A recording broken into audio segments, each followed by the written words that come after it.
Hello, everybody, and welcome back to the Last Honest Realtor podcast. I'm your host, David Fleming. Thank you so much for joining me today as we take a look back at the spring market as we are approaching what is, effectively the end of the spring market. And if you haven't heard this bit from me before, it's ironic that we call it the spring market. It starts in the dead of winter in the first week of January, goes through winter and all of spring, and ends in summer. What I essentially mean is that our market in Toronto is very cyclical. We have the spring market. It slows down at the end of June, of course. It's summer. It's in Toronto. It's a crazy city to live in, right, with these awful winters. And then people want to do things other than look for real estate in the summer. Families are on vacation. And while the condo market isn't quite as cyclical, we do see an overall slowdown. So here's what I wanted to do today. If you've read the title of today's podcast, obviously, I'm having my friend and colleague Anya Ettinger back. And I thought, because some of the feedback that I get that is the highest praise, thinking Nicolas Cage, that's high praise. Yes, the high praise is that people like hearing the stories. They like the trenches. They like the themes that are conveyed with actual stories of what went on in the market. So excuse the 9-minute lead in here, folks. Let me introduce Anya and let me get my cue cards that she made for me. Thank you for this. You're so welcome. You made these. Well, I didn't really make them. Okay. You had someone make them. Just take the credit. Okay. Well, you're welcome. Yeah. So what are we doing today? Do you want to explain to the viewers and listeners? Oh, if you're listening, you can't see the cue cards. That sucks. You got to go to YouTube. No, explain what we're going to do today. We're telling stories, right? We're telling stories. We're educating, but we're doing it in a fun narrative. We decided to create 10 awards for the spring market awards.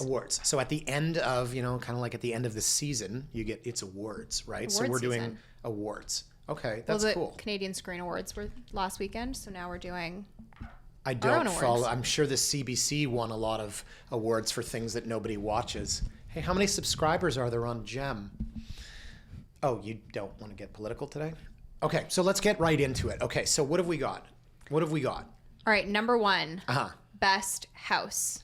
Okay, so best house. What was the best house or condo that you bought for a client and why? Now, are we talking best house in our opinion, like the house that we liked the most, Yeah. not necessarily most expensive, or just if I guess my definition would be if I were to buy any of the houses that I have sold in the spring market, this is the one that I would want. So I looked at it a different way. I looked at it as, it says the best house or condo that you bought for a client and why. So in my opinion, the best house for that client was one that I sold on Sharon Road in Leaside. And that's because they were not looking for what every other buyer is looking for. In Leaside, when you're in that, $4 million forever home, most people want that. I don't want to call it cookie cutter, but it's a very standard plan. This was really different, and different in Leaside might play beautifully or people might ignore it. But I showed them a few of those standard, and again, I don't want to call it cookie cutter. I showed them a few of those standard and they just weren't impressed. Then we went into this one and it's a different layout. The dining room's in the middle of the house. The kitchen's massive, but it had this family room with 12.5-foot ceilings, a massive stone fireplace. You just do not see that anywhere else. And it was the best house because it was very pretty. It was almost $4 million. But I thought it was the best house for them because it represented such a small percentage of the overall housing stock in Leaside. So that would be my best house. Okay. Like I said, I went about it a different way, but I also do think that this was the best house for them. Okay. So it was a couple with a baby. At the time, baby was 4 months old. They're the worst couples of babies, yeah. I loved them. They were great. My kids are 9 and 6. I wouldn't go back to the baby phase. But anyways, you're a beautiful couple with the baby. They were looking for something, ideally either Leslieville or Midtown. But with the budget we were working with, Leslieville made more sense. And a lot of the houses that we had been seeing were kind of the typical Leslieville semi, maybe 1,100 square feet, not small. huge, small, and something that they would probably grow out of if they chose to expand their family. Well, good for you for telling them not to make that mistake because some real estate agents have planned obsolescence. They're going to call me in 3 years and want to move. So this is what was really exciting about the house. First of all, this house was immaculately kept. There were some elements that were outdated. The kitchen was a little bit wonky, but the house itself was stunning. Basement was unfinished but dug down. So there was a lot of value room. for down the road. Tons of value. It was one of those purpose-built duplexes. So there was a laundry chute. The house was awesome. The laundry chute. Yeah. Yeah, I have a lot of memories as a kid of throwing He-Man figures down there. Is that why you have a tank behind you? No, that was my set designer's idea. And also, that's not a tank. It is the G.I. Joe bridge layer, which any of the guys born in the 80s watching right now will remember. So Ashdale. Okay, Ashdale. Anyways, this was, so I will never forget, we saw 4 houses that day. And Wow. Good for you. That's an award in itself. Yeah. it's an award for them doing it with the baby. Yeah. Oh, they didn't leave She the was baby in the great. car? No. Oh, you're not supposed to do that. That's frowned upon. That is correct. Okay. Anyways, all of the houses that we saw that day were kind of the typical Leslieville homes, and some of them, the ones that got 12 to 15 offers, sold for so much money. They were pretty, but they were going to grow out of it. This one still had like 6 offers, but this is a house that they can actually, there's 3 bedrooms. The bedrooms are massive and potential to make a 4th because there's And that how many like bathrooms? upstairs. 2. Okay. But nothing in the basement. So there's a full bath on the main floor, full bath on the second floor, and then you can add one in the basement. Yeah, so if they get the master ensuite, they're future-proofing, but then they're in a whole other price point, and they just, Yeah, the But house you don't get that in the starter semi-bracket. you do not, and this was like well over 1,500 So square where were feet. these guys? Were they first-time home buyers? First-time home buyers. Did they own a condo? Nope. Ooh, good for them. They skipped a step. Yep. Okay. They were Yeah, I renting like how first-time home buyers. you kind of looked at that question the same way I did, which is not necessarily the most expensive house, but the best house for that particular client. Yeah, and the price point we got it at was great. Okay, so second award here, the award for the toughest deal. Was it that it took so long? Were there so many signbacks? Were the parties involved unhinged? Or were there quote unquote extenuating circumstances? Air quotes. Who taught you that word? Unhinged. Unhinged. That sounds ageist. Are you saying because that's something the young people say? Why does my daughter keep saying slay? Yeah. Okay. Go All ahead. right. Mine was a condo on Hillsdale. That sounds terrible. My listing. Yeah. Also. Yeah. So one of the problems was something that you've talked about a lot. We actually got an offer, quote unquote, too quickly. Too quick. So that's the seller's curse. Seller's curse. We got an offer. I think we were on the market maybe 3 days. It was like the second showing that we had. And the offer was good. Like it was not a terrible offer by any means. And we went back and forth, negotiated it to like $5,000 over the last comp. Okay. So you're doing your job. Mm-hmm. Yeah. Sellers were about to walk away over $2,500 because they wanted asking. Oh. Not originally from Canada, used to a different type of market.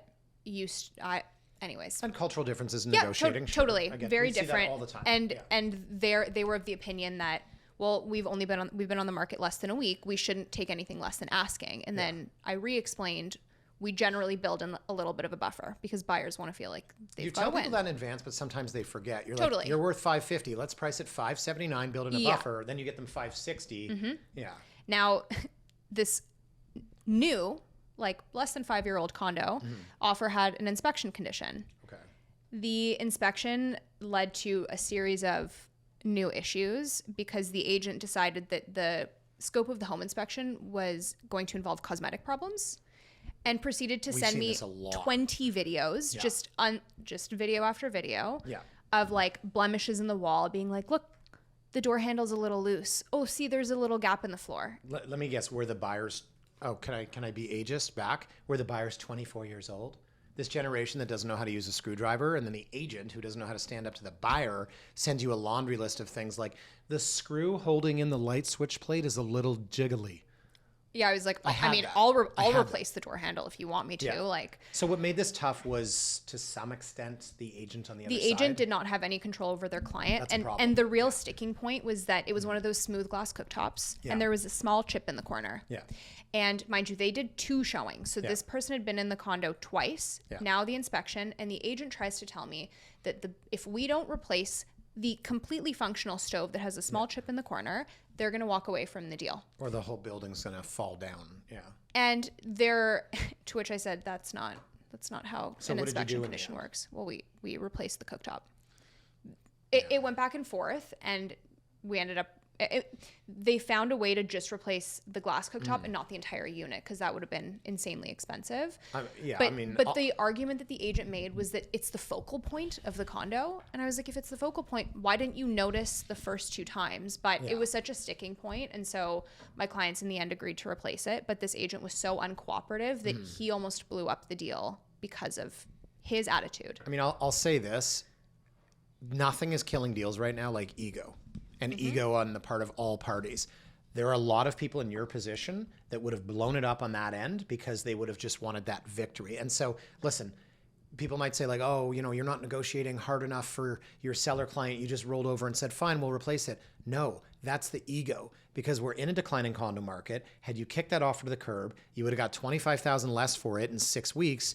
Instead, you kept your emotion out of it and did your job. And when I tried to really be like, listen, we're going to cooperate with you, but I just want you to understand, like, this is not the right way to go about it, and just trying to have a conversation with him. And he hit me with my favorite line, which was, you need to calm down, because I could just walk away and we could buy another condo. Mansplaining. I'm going to guess it was a man, right? Yeah. Men. Okay, and so. Then, I just have to add, followed it up with my favorite line, which was, I have 15 condo listings, so I get how hard it is. Oh. So you don't want us to walk away. Mansplaining and then grandstanding. Okay, what is your toughest deal? I mean, this one was wild. So we had a place in Oakville that I priced it for them in May of 2025. We listed it in September of 2025, and we sold it in March of 2026. So we were on the market September, October, November, December, 6 months. January, February, March. 6 months. I'm 7. That's a shape like a gun. September to March is 6. 7 months. No, we were on the market a while, but what made it difficult, and I wrote about this on my blog, was that it was sold conditionally, but the buyers were from Australia, and they had to satisfy some pretty wild financing requirements, and ultimately we had to grant them not 1, but 2 extensions. So the conditional period ended up being 35 days. 35 days conditional. I had that on a condo too. I've never had a property conditional for 35 days. We had to do work on the property as part of the APS, but I wrote about it on my blog. I can't remember. Oh, the blog title was, should you allow the buyer to extend their condition? And I sang the praises, right? You were just talking about an agent that was killing a deal. I sang the praises of the buyer agent on the other end, because she was so amazing, so hands-on, so ahead of the curve, getting quotes for things and saying, I'll meet we had to get, an inspection. We had to get glass replaced. We had to get HVAC guy in there, a plumber. She would go over there and meet them. And she praised me because she said, at the end of the day, she used some swear words. She said, I feel like any other agent, when I asked for that extension, would have told me to F off, and you didn't. But I said to her, your buyers are the buyers for this house. We're holding their deposit. We've got their APS. They've given notice on their rental. We know they're the buyers. Why would I tell you to go fly a kite? And she said, because most people can't get out of their own way. That's actually a good topic maybe for another day, is extending conditions and when it makes sense, when it doesn't. Well, I did write that entire blog about it. Third award, best deal. Ooh, okay. Beating the most agents and multiples, getting the lowest sale to list price, biggest surprise price for a seller, or simply the best value for a buyer client. What's your best deal? Here's where you might think the best deal was like, oh, that place you sold for $5 million. No, my best deal was selling a condo. Okay. Period. We could literally end the story there. No, my best deal was, I had clients that said, we're in this condo, we've lost money. We know that the condo market sucks. We want to buy a house, but also we want out of the condo. So kudos to them for doing what a lot of folks can't. And I know there's financial implications, but there are people that refuse to sell for a loss. Listen, I get it. People are going to say, oh, well, you sold it to them, or easy for you to say, you sell no matter what. Look, I've lost on investments before. I think that part of investing is winning and losing. But these guys had enough to say, the condo market's going to continue to go down. We want to get out now. They sold their condo, and this is on George Street downtown. And we sold it within 12 days, which was a massive, massive victory. And then they turned around and bought a house. So they're out. They sold the condo. It closed, 30-day close. They moved into an Airbnb. They closed on their house in mid-May. And when I look in that building right now, there are currently 8 one-bedroom units for sale. Not a huge building. Wait, question. Yes. Did you look to see if any of the ones were listed at the time that you listed? Yes, I did, and I looked, and 3 of the units that were listed when we were listed, and they were all listed higher. So listen, it's not a race to the bottom. I'm not saying we gave it away. We were very reasonable about the price. Mm-hmm. And I actually had this one agent called me. You love this. You get this all the time. Called me and was like, what are you doing listing at $599? Because he had a smaller unit listed for $649. And I was like, well, we're trying to move the unit. And he gave me all this crap about it. And then he's now on his, 5th month and 4th listing. And so to me, that was by far the best deal that I've had for those reasons. Mine was a little bit different. It was for my buyers. Okay. So I had these clients that were looking and had a very specific budget that they had in mind and had a hard cap that they gave themselves. Not necessarily hard cap of their pre-approval, but that was the hard cap of what they were willing to spend. And there was a little bit of a misunderstanding between us. Okay. On what that hard cap was. I completely misunderstood them and thought it was higher than it was. Right. They were like, we'll spend $1 million. And you were like, here's a $5 million house. I can see how that'd be. No, I'm just kidding. It was a $50,000 Okay. or no, $100,000 difference, I think. Anyways, so we were looking at this house that was listed for 1.3, offers anytime in the East End, which is like Yeah, it's rare. Yeah. And I was like, okay, we have to go see it. So we see it. They love it. And funny enough, the name of the street is also the same as their last name, which was like, they were like, it's fate. Young Street. No. Go ahead. There's a lot of coincidences. The first question we did, and you said 34 Ashdale, mine was 34 as well. That's I noticed that. We wasn't going to say it, so we didn't want to give out the address, but cats out the bag I gave now. out the address. Yeah, no, I wasn't going to, but anyways, someone can click rewind on It's their fine. tape recorder and now see it. So yes, their last name was Young Street. Got it? Sure. Yeah. Because Young Street is in the East End, as we know. And Geography. And then after we saw it, they were like, okay, but we don't want to go over like 100,000 less than the list price. And I was like, oh, that might be a problem. Yeah. And that's when we realized that there was a bit of a miscommunication when we were talking about budget. I felt terrible, obviously, because I wouldn't have shown them something that I didn't know that we'd be able to get. So they did a lot of thinking. They decided that they wanted to try anyways, even though the offer to the seller could have been seen as offensive. And in my opinion, this house was listed by an East End agent. It was priced very appropriately. There was never a question of whether or not it was listed at fair market value. But they were on the market 7 days, didn't get any offers. So we tried. They pretty much told us. What was it listed for and would you offer? It was listed for 1.3. I think our first offer was like 1.175. Yeah, I know. And 7 days. Oh boy, if I was that listing agent. Well, I and my clients were comfortable with me sharing that it's not a value thing, it's a budget thing. And so we were like, we don't want your client to be offended. We know that it's low, but we had to try. If it's a no, it's a no. Lower, yeah. Anyways, we go back and forth. The seller pretty much said, absolutely not, goodbye. My clients said, okay, fine, we'll move on. A week passes, house hasn't moved. They've now had 2 rounds of open houses. Still no other offers except ours. So we went back at it. They decided after some talking that they would up their budget a little bit. Still not come up to asking though. No. So we went back and forth a couple of times and the agent called me. She's like, I really don't think she's going to go for it. I think she's probably going to sign it back. Called me an hour later and she's like, I have no idea what happened. Seller had a change of heart and she's decided to accept the offer. This was the 1.2 now you're at?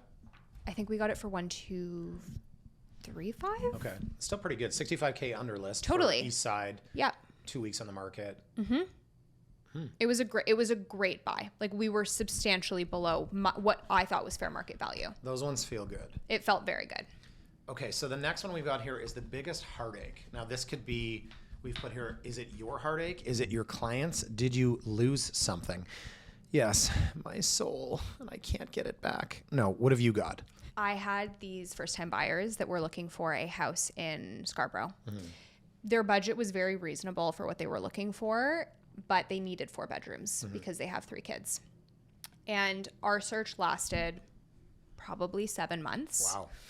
Because every single house that came out that was in their price range, fit the bill, had an offer date. Do you think any of them had a pre-list inspection? No, not a single one. No. And so on several, we were like, can we do an inspection? Agent said no. That's wild, man. It's it's like a different industry when you get out of the central core. Yep. Yeah. It was, I was like, why wouldn't you let us, then we can come in with a firm offer. No, because if you want to do it, everyone else will want to do it. So why don't you do one? Like, I don't understand. The listing agent does not want a firm offer. No, but that's every single time we offered, they would either take a firm offer or we like just missed it by a hair. Yeah. And it started to get to the point that I was really feeling for them because then once we hit the new year, there was next to no inventory coming out within what they needed. But you're saying people were submitting firm offers without an inspection. Yes. I mean, that's just malpractice. It was insanity. Yeah. One of the houses got 17 offers sold firm. Yeah. Insane. I mean, the buyer's taking a huge risk, and so Totally. And my clients weren't comfortable with it. I wouldn't have been comfortable with it. Yeah. In the end, we found a great house. We were the only offer. We got it for a fantastic price. What month was this? I think month 7. But like you're talking into the new year. Yeah, I think it was March. So when it was March or sort April. of coming off of a peak, September, October, very busy, and then it slows down in Jan, Feb. Yeah, and very little inventory. But yeah, this house came out, had an offer date. So we initially didn't look at it because it was right at the top of their budget. And offer date passed, changed it to offers anytime. I called the agent and he was like, no, we'll take whatever. So that went from heartache to win. So mine is, yeah, actually, I guess you're right. Okay, so my heartache was I had clients that submitted an offer on a house in Riverdale, and as they typically do, they increase their price. I know this one, I think. And they increased their price again, and they tied. The listing agent called me, and I'm a visual thinker, so I remember the conversation I had in the parking lot at Bosley outside. I was telling my clients, I was in the car on the way up to pick up prescription medication for my child, right? I'm literally walking up the stairs. Sorry, I'm a visual thinker. It has nothing to do with the story, but I just remember it so vivid. This is the life of the real estate agent. I'm walking up the stairs at Shoppers when she calls me. She's like, I need a verbal. I was like, well, I'm about to send it over because I'm waiting for my clients to sign it. And I said to her, whatever it was, say it was $2 million. And she goes, you can't. I was like, I can't what? She goes, you can't give me $2 million. I said, why? And she goes, because that's the other offer. And I said, oh, okay, give me a minute. And she said, no, you don't have a minute. So I'm talking about being visual. I'm now down the stairs, running to my car, emailing her, right, the DocuSign from my client, and I'm speeding home in case my clients want to improve. And she says, leave it with me. She kind of quasi hangs up on me, and I'm like, what do? I call my clients. I'm like, there's a tie. They're like, we're not going higher. I'm like, you're okay to lose a tie? Tell them to flip a coin. She called me and she said, we're taking the other offer. And I said, why? And she said, because it's printed and it's sitting in front of us. And I said, so your tie break is that they were the first horse to the trough?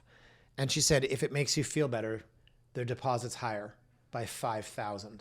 So what really happened? Yeah, I guess the other people had come in. She printed the offer. They were sitting in front of it. They were ready to accept it. We sent an offer and tied. And then they were like, forget it. So you might say like, well, David, why didn't your client go up?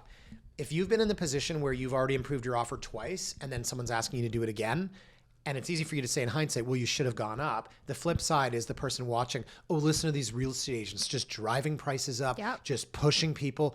Yeah, my clients could have gone up, but I didn't think of the turnaround that you had in your story is my clients got a way better property like 5 weeks later. Okay, number 5. Yeah. Biggest, I told you so.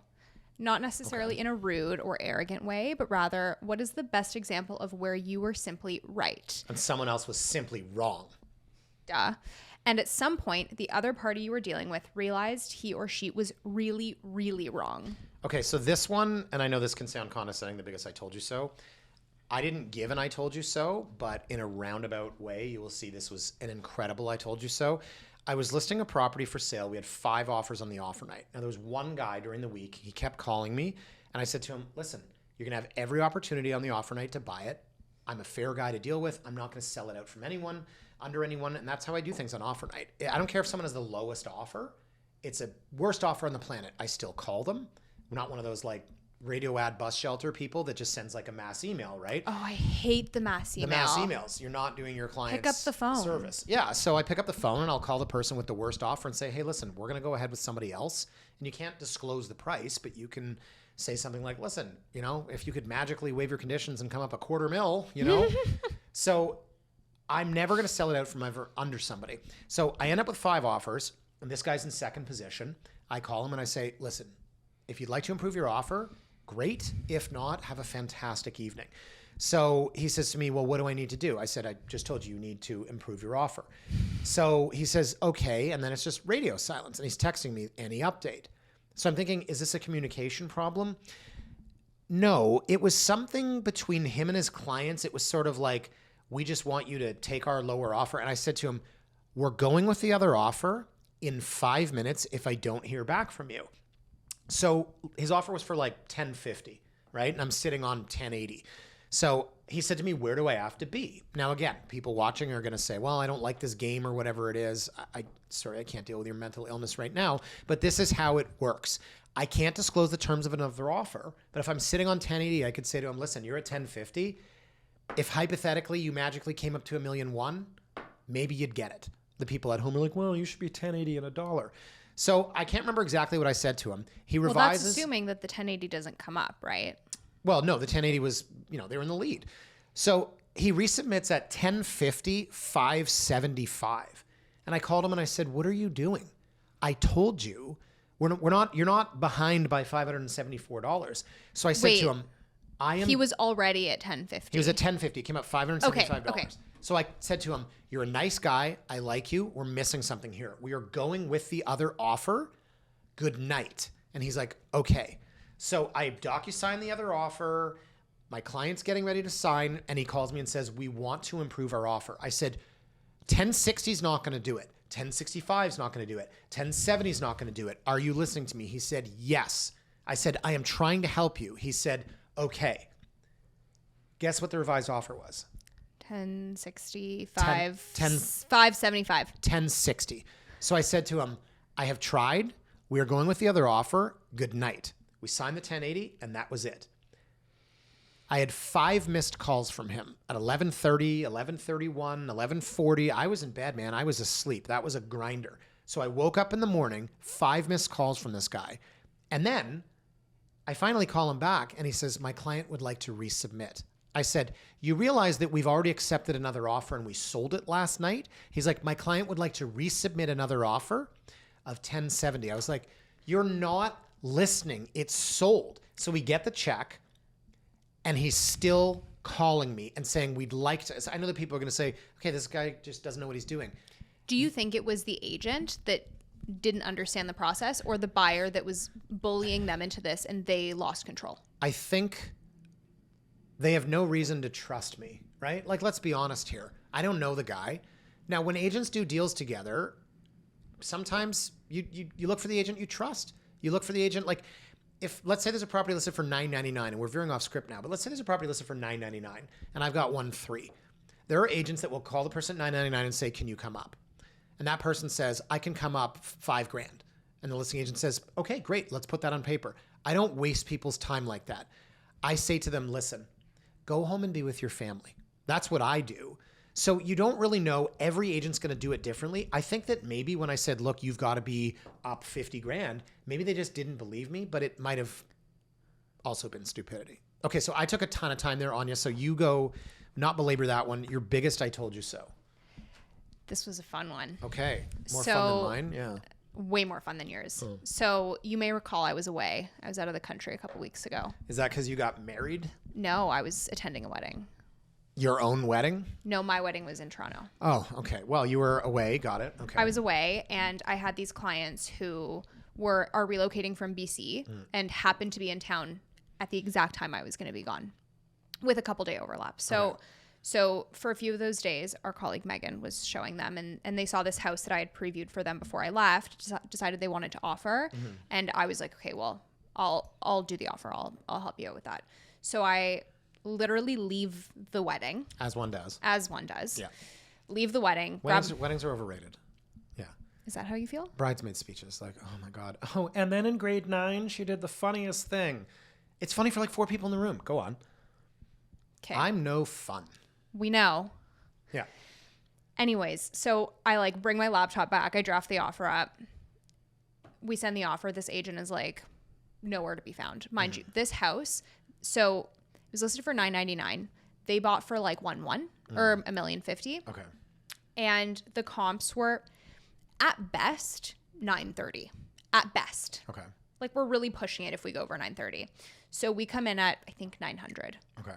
They sign back something stupid. Yeah. And then we come back at $930 and we say, listen, the comps are very clear. This is our absolute best and final. If you guys aren't willing to accept it, that's fine. We'll walk away. Good. We send the offer. As you know, best and final doesn't always mean best and final, but in this case, it did. I love that. Yeah. Mm-hmm. Agent emails me back and he goes, my clients aren't prepared to accept that. The lowest we'll take right now is $860. $960.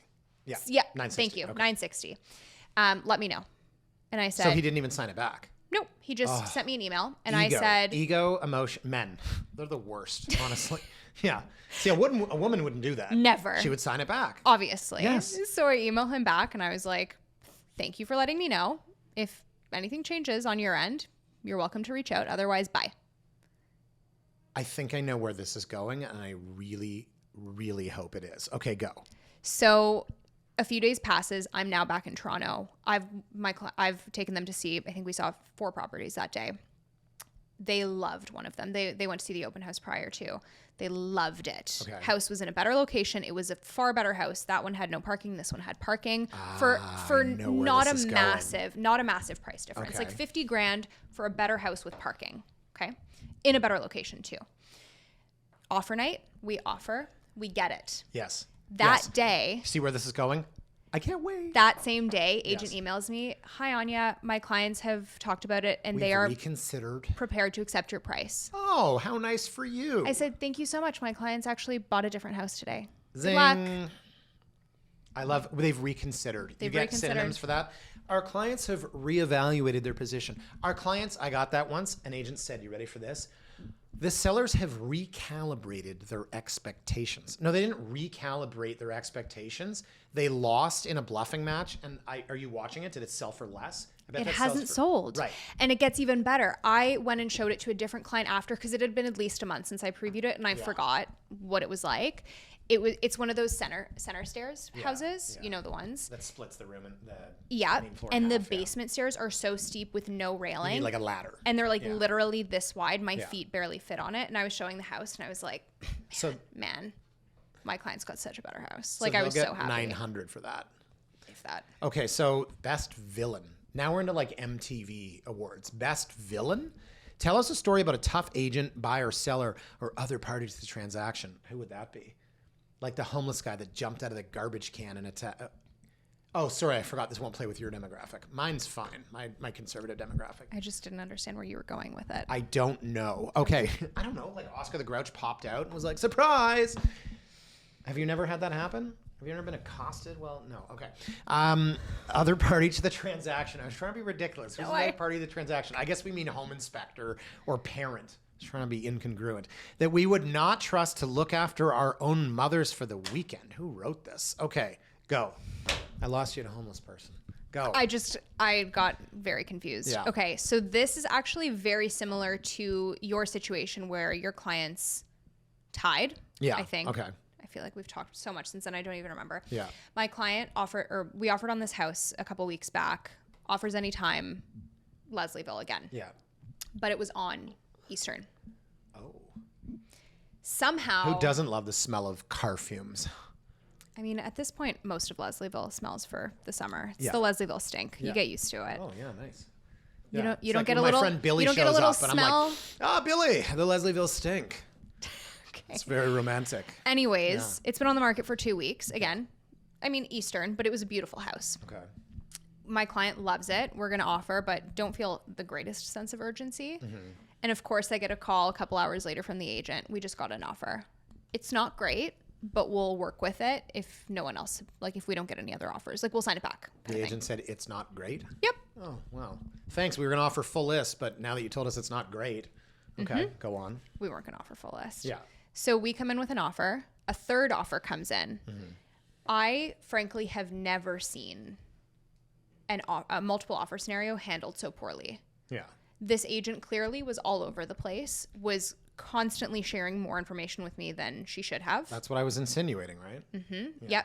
But even after that, I was like, I assume the other offer is firm because the first offer we knew wasn't good, but the other one that's come in, I was like, I assume it's firm if you're asking me to improve. And she goes, yes. Oh, I shouldn't have told you that. Oh my God. And I was like, well, you did. So anyways, I could have gotten there on my own. This businessman.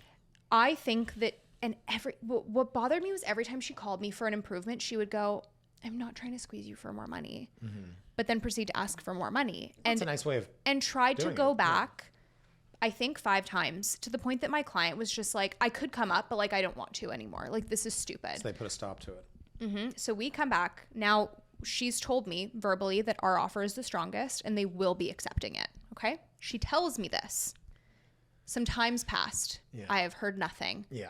I call her. Our irrevocable is in 5 minutes. I call her. I was like, hey, just wondering what's going on. She goes, the other agent called me and like we were going to accept your offer, but like she bullied me and said that they were going to give us more money. So I'm just, and I was like, okay, well, do you have it in hand? She goes, no, I'm waiting. So she's going to let your offer expire? Yep. Oh my God. Are you ready? Are you ready for the amount that she let my offer expire for? 10 grand?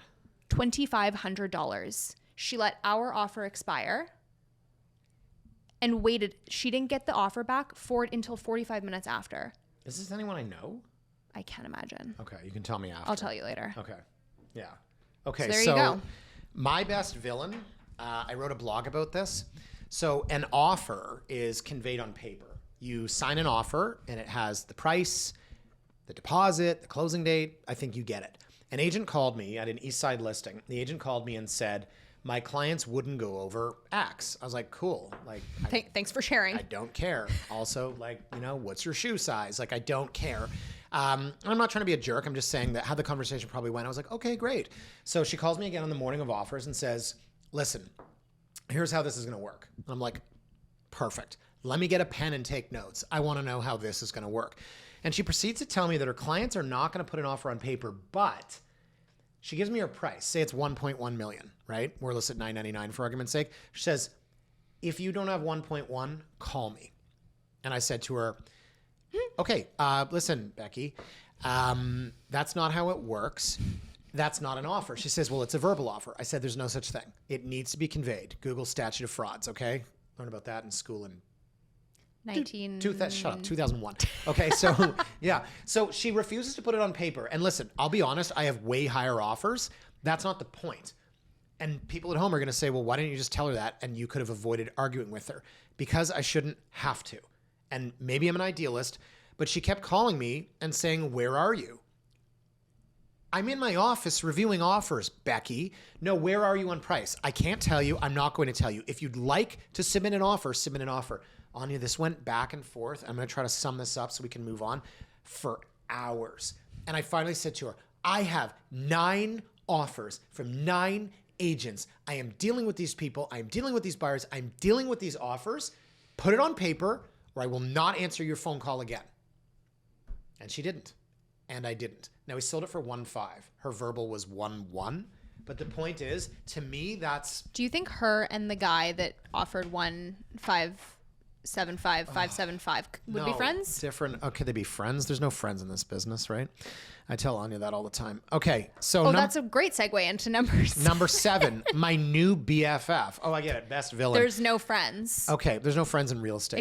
Except for this one. My new BFF. Where and when was a situation this spring where another person really impressed you, helped you get to the finish line on a transaction, or just made you feel great in an industry where so many people rub others the wrong way? So my new BFF is me. Close. It's Alex Brott. Because me and Alex, she's a real estate celebrity. Alex is my BFF. Back off. Right. And that's why I'm saying that, because I knew you would take the bait and get jealous. It's funny.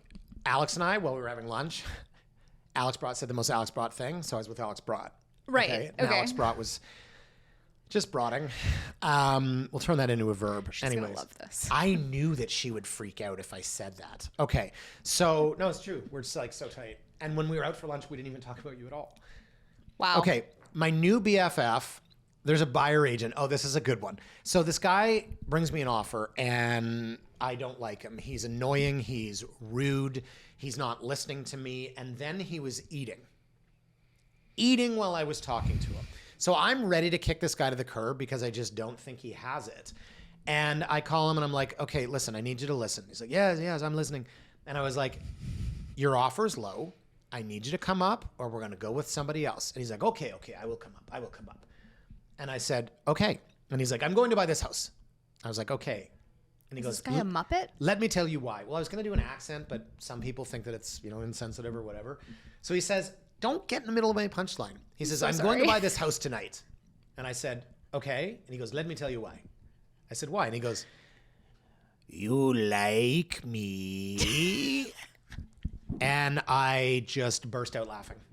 So I was all serious all night, and this guy was driving me nuts. And then, like, I don't know what his accent is. Say he's from somewhere in the Middle East or something like that, right? But he just said, "You like me." And I started laughing so hard, and then he laughed. And it went from this kind of tense situation to, I don't know, something completely different. And I was like, yeah, listen, yeah. He's like, "Tell me you like me." And I was like, "I like you. I would like you if you brought me the offer." And he goes, "Okay."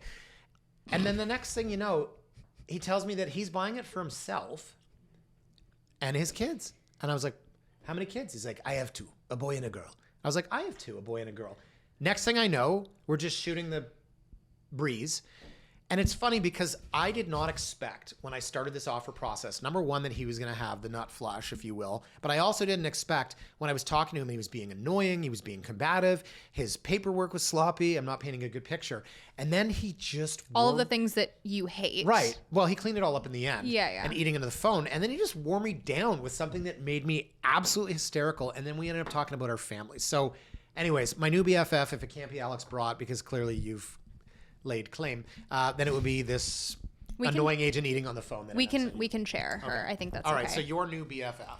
My new BFF was multiple offers. Go on. As usual. Yes. As you know, many agents that run multiple offer scenarios are not necessarily running it in the most effective way. I think we've covered that multiple We've times. covered it. Yeah. So I think there were 12 offers on this property, and quite a bit of time had passed since we submitted, to the point that I was like, what's going on here? But I didn't want to bug the agent. I figured there was a lot There's going already on. enough people and bugging also the this agent. very reputable agent in the East End. And I was like, you know what? They'll call me when the time's right. I'll wait.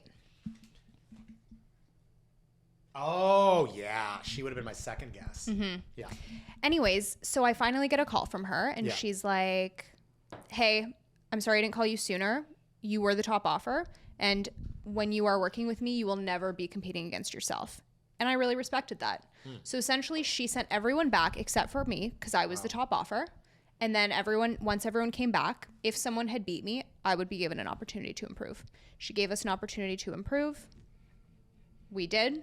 And then I called her just to be like, "Hey, just confirming you got our improved offer." And she's like, "Yeah, and also the seller read the letter that you submitted and is literally sobbing and is obsessed with your clients." Actually, does anyone read those? Which is so funny, because she was like, earlier when I sent him all the offers, he was like, "I'm not going to read any of those letters. Like, that's stupid. Why would I care?" Yeah. And read it and was like sobbing. And was like, "Your clients are so sweet. He wants your clients to have the house." We also had the highest offer, but it was just the fact that it was run so professionally, and that she was not, and that she was not trying to have us compete against ourselves. So she's always been one of my BFFs, so I'm also taking her. That's acceptable. Do we want to name drop? No. Okay. And sidebar, I've written letters on behalf of my clients. I've gone to Facebook, taken a family photo of them, put it into an MS doc, written "Dear Homeowner," and then written a whole bunch of stuff, then get the property. And then the funnest part, that's a word, is go, "Guys, by the way, I got to come clean here. So I might have written a letter from you guys." And then it ends in hysteria.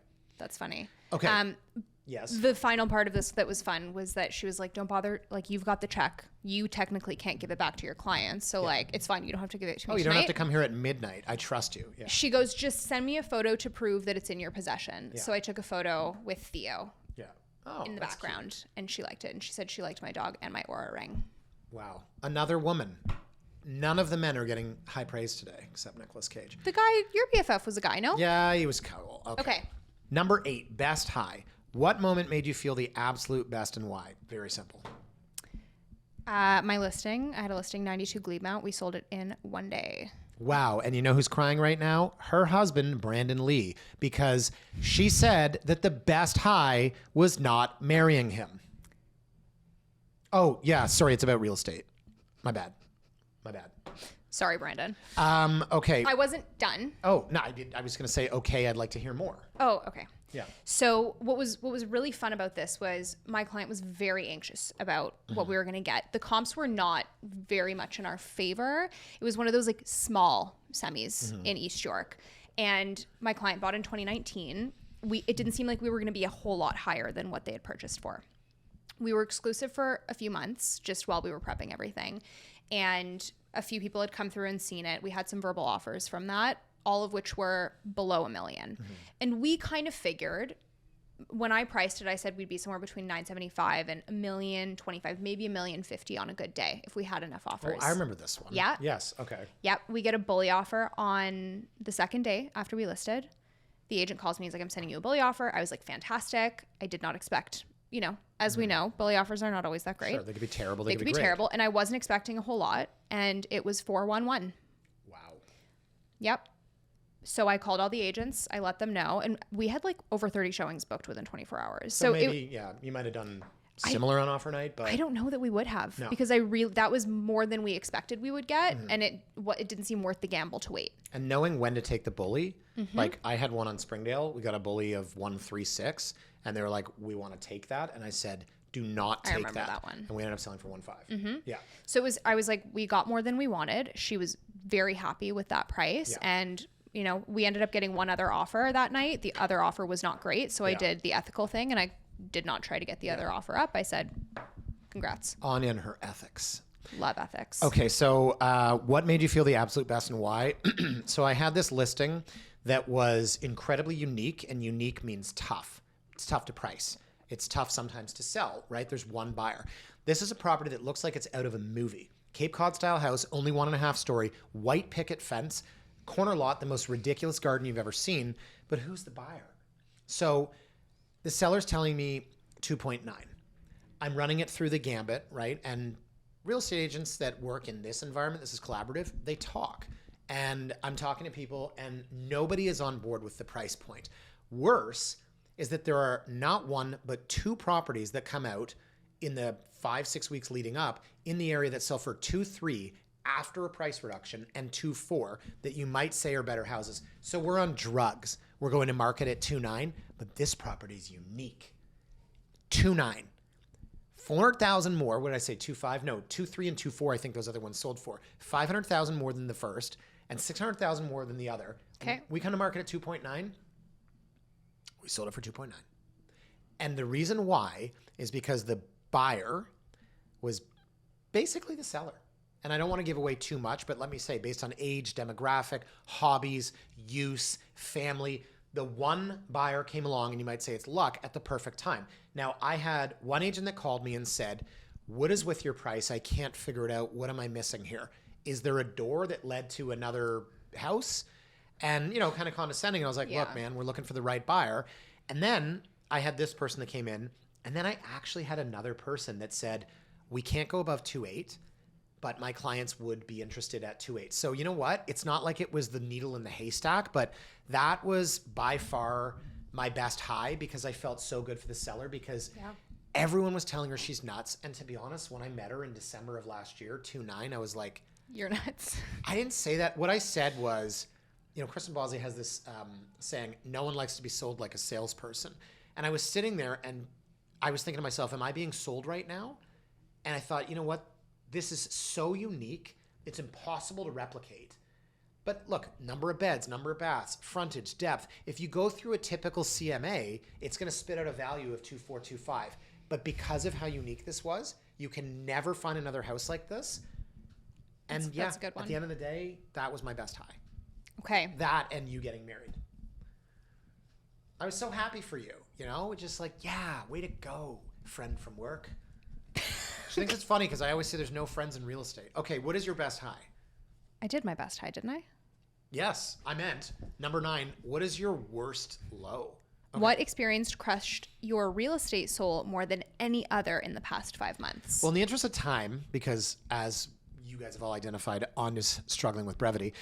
So sorry. I will simply say that my worst low, and I don't want to make this tacky and make it about like money or deals. I feel good when I'm working. I feel good when I achieve self-actualization, Maslow's needs hierarchy. January was the worst January in 15 years. And if you combine March, April, and May, 3 best months in my 22 years. But the point is, January was my worst low because there was just nothing out there. And it was so cold and so snowy. No one wanted to go out. Listings were down.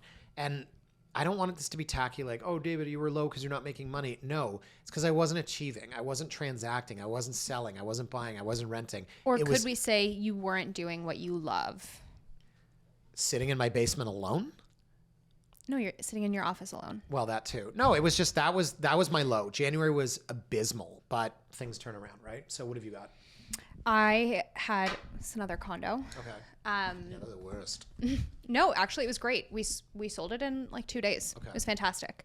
That part was not the problem. The problem were the agents, plural, on the other side. Okay.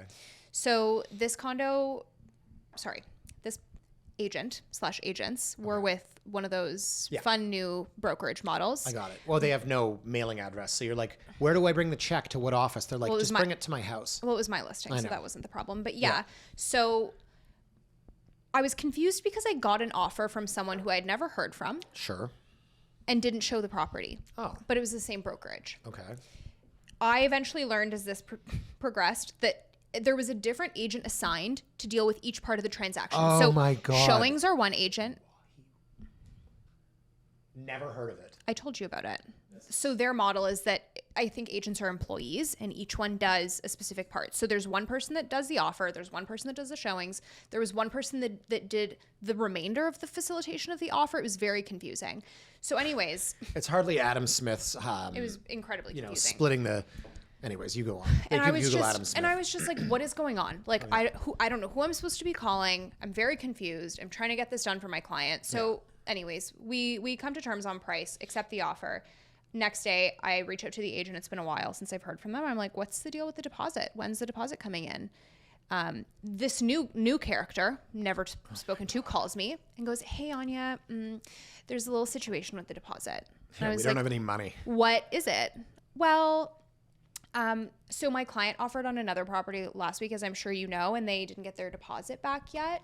And so I just picked it up from the other brokerage, and like I have to give it to my client and they have to deposit it back into their bank account, and then it's going to be 5 business days. You're doing a voice that I assigned to a 24-year-old named Becky, who's a part-time agent and part-time spin instructor. Okay, well, that's just my... But I do that voice and then you make fun of me. And then you're doing the voice. This is like today's modern real estate agent. It sounds far worse when you do it. Actually, yeah, you're right. Sorry, I interrupted you. That's so unlike me. So we're on the phone and I'm like, okay, well, can we do some sort of a tiered deposit if your client doesn't have the full amount, elsewhere? I see, because you're smart and she's not. Yeah.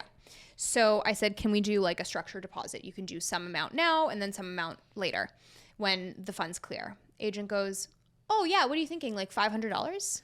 And I went, no, like thousands. It's like the deposit on a CD. Yeah, I'm like, you're going to do a $500 deposit. Now we're going to tie ourselves up. None of these people are going to continue showing the condo because we're only 3 days on the market. So it's not like we have great backups. But you're trying to explain this with reason and logic. Totally. In her brain, there's a monkey climbing to the top of a building. That's the problem. Anyways, so I'm explaining. I'm like, I am not tying this condo up for a deposit of $500 that your client could easily walk away from. The deal falls through anyways if they don't have the deposit within 24 hours. So we changed it. They did $5,000 in the balance within 5 business days. And all in the end turned out fine. But it was just that experience of like... Because you're not working with professionals. And like, who thinks $500 is an acceptable deposit? So the problem is the consumers out there have said, we want a different business model. The consumers want choice, and I don't blame them. I believe in choice. Sure. I believe competition is crucial. I mean, look at, Rogers and Bell, and they gobble up the competition, but like competition's important. So you have a firm that comes along, and I'm not going to name names, but years ago... and I'm off script here, but years ago, and I've told you this story, I dealt with a company, and I won't name them, but it was the same thing. An agent is paid $50 to show the property. Mm-hmm. An agent is paid $50 to do the offer. Now, what happened during that offer? They didn't negotiate. So the person that's getting cash back for using this firm, that agent didn't try to negotiate. That agent went down a checklist. She was like, okay, and closing date? Okay, and condition? Okay, and what about the price? And before I could say anything, she said, you're not going to come down, are you? And I was like, well, now I'm not. She's like, okay. So right off the bat, she just cost her client like $50,000. So they have a different agent for the buyer visit. Yep. A different agent for the home inspection, mm-hmm. a different agent for the buyer visit. And then on closing,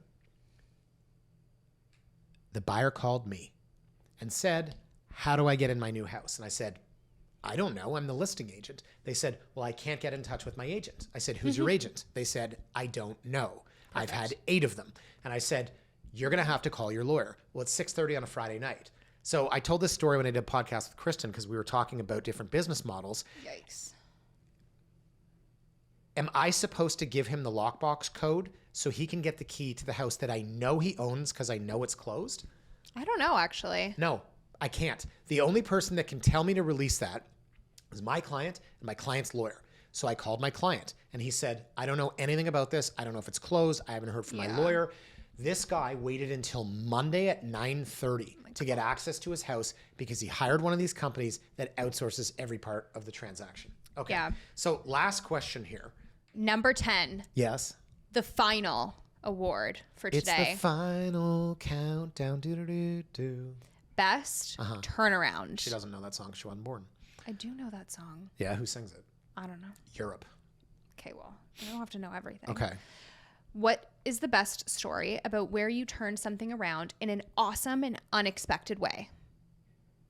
I'm getting Patrick Bateman from American Psycho vibes. You always have Patrick Bateman from American Psycho vibes. He says, and then a calm comes over me in an awesome wave. Do you need to go return some videotapes? True story. So I'm going to do this one very quickly because, Anya and our lack of brevity. I had clients that made an offer on a house for $3.5 million, and we were in third round of sign back, and I got them the price that they wanted, and then they said, we changed our mind. And I was like, sorry, what? And they said, we don't like the house. I said, you don't like the house? You offered $3.5 million on it. We've decided we don't like the house. So again, I'm a visual thinker. I'm putting my daughter to bed. And now people know I'm a shitty dad. Okay, so I'm putting my daughter to bed. Why? You're at home. You're home for bedtime.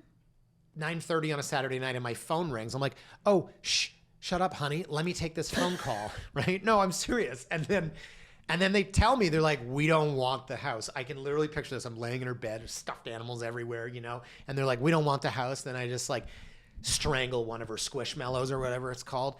And then that wasn't central to the story. Does she have jelly cats? Oh, don't even get me started. Okay.